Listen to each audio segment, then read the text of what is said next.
Welcome to Lifestyles of the Strange and Exotic, a noisy book review. You know, I spent like a couple of hours out there. It was only slightly noisy. Turn on the camera, it's like the drum and bugle corps now. So, sorry about that. We'll just have to deal. And this book is The Chosen Path, a memoir. The true story of the 39-mile Massachusetts tornado by Danielle Koziol. Now, he picked this up, read it, like, oh, you want to read it? Yeah, sure. I got how far into it? Maybe a little less than halfway, I don't know.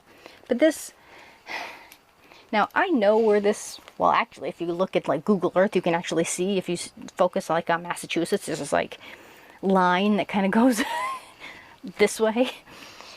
And you know, I've seen some of the places that it hit, and it's like, we actually traveled to one of the places I've never been to, so I don't know what it looked like. It was like, you go, typical New England area, and then suddenly it was like you're on Mars. It was so post-apocalyptic. It was like, and we were down in Virginia at that point, and it happened to be the day where, like, the hotel was giving you, like, you know, your complimentary dinner or whatever, and they had a TV, and they were talking about a tornado hitting, and it's like, nobody knows that Massachusetts goes beyond Boston, so when you're seeing this in Virginia and we're reacting to it, and they're looking at us like, yeah, and it's like, we're New England, we do not have tornadoes in New England. Apparently we do, though I guess it did happen once before.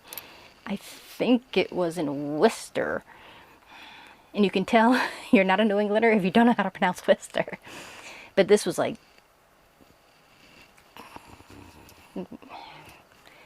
well, definitely last century.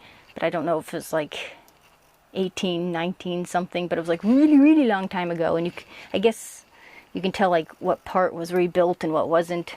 I don't know nothing about that city. It's like one you go through someplace else. You go through it when you go to Loudoun, basically. So, this just annoyed the hell out of me. This woman actually went through the tornado. Her house, she goes through kind of her husband, she graduated college, wanted to look for a home, found different places, found a place she liked, and she does change the names of the streets sometimes, and sometimes she doesn't, so you can still kind of figure out where things are, but it's like, I mean, I can kind of understand why, but so, being that she endured this, you just feel the frustration and sort of just this. She's writing from that point of view, and it's so annoying to read because it's like, I don't want to feel frustrated for you. I mean, not quite the way it sounds, but it's like, you can't enjoy the book because you feel that frustration and feel that sort of, I can't describe it any better than that. And she goes through all the different things of, and I do respect her because she took care of wild cats, so she was awesome there. So, it's just, and she does, since it's from her point of view, she's basically transcribing what's happened, so there's a lot of, I'll tell you what, I'll read the back here. The true story of 39-mile Massachusetts tornado. Danielle Koziol. On June 11th, 2011, an EF3 tornado tore across the hills of western Mass. Follow the author and tornado survivor Danielle Koziol as she details the journey into recovery. And she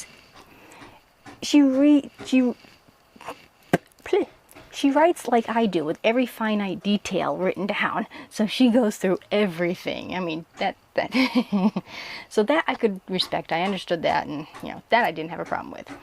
Details the journey to recovery, from finding sunflowers, pumpkins, and tomatoes planted by the tornado, to dodging a second storm weeks after the first, to the emotional and physical process of restoration, the friendships formed and memories made. This is the true story of life along what became known as Tornado Mountain. And I think that's part of the part where she's focusing on all the tiny little details, which I so would do in her stead. But it's just, even though I would write that way, it just feels cluttered and frustrated, and it's just like I couldn't finish it because it's just like, maybe it's because I know and have seen these places and, you know people that practically ran over my grandma. So it's like, and now 5-6 years later, anytime you have the risk of getting damp, tornado warning, tornado warning. Remember the days when you could just have a thunderstorm and it was just a stupid thunderstorm? So even now, it pisses me off because they get into panic mode. I'm like, no, unless that damn thing is in with an eyesight, I don't need to know about it, Where the hell are you gonna go? And I'm in a trailer park. Hi, Kansas. So I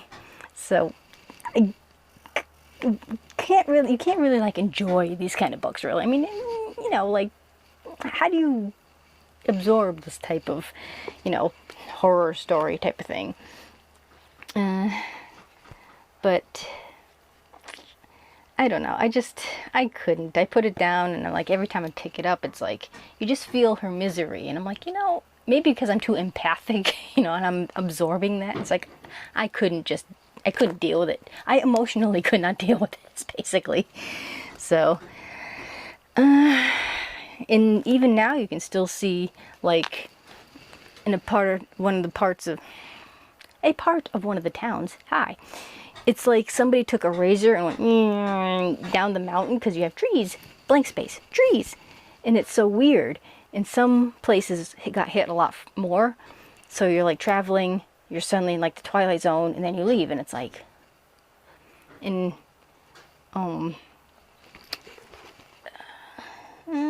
don't remember what town she said she was in, but yeah. And it's funny because it's like, I wonder if I've ever seen this woman or people she's talked to. So, yeah. This, I don't know quite how to...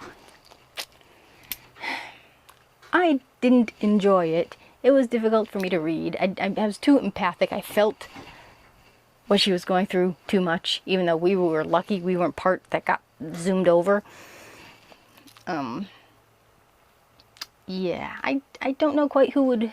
I suppose people who are in the tornado strip might appreciate this more, or people who knew somebody, that type of thing.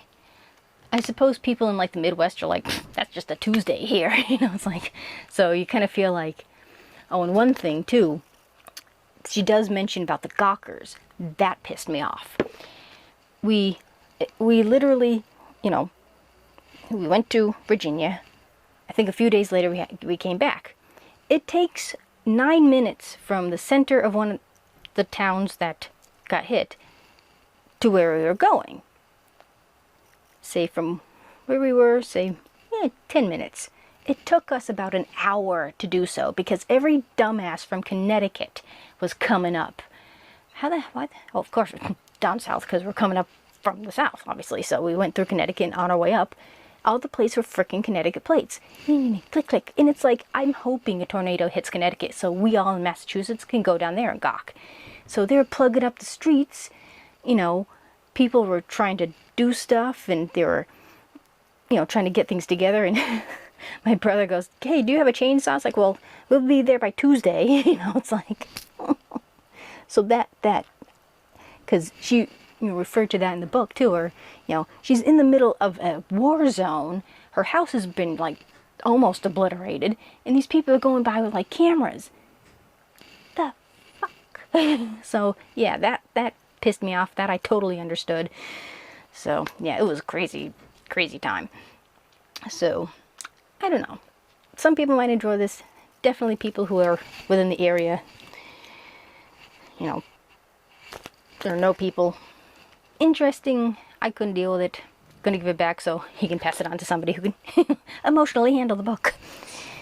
So, let's see. And she doesn't. Oh, one final note. She doesn't candy coat anything either. She doesn't go, oh, well, it was worse, but happy joy. Maybe that's one reason. It's like, well, maybe you need a little lighter tone to it. It's reality, cold and hard. So, battery's flashing. Thank you for watching. Do remember to comment, rate, share, and subscribe. There's always room for one more at the Strange and Exotic. See you next time, now that my battery's gone kaput. Bye!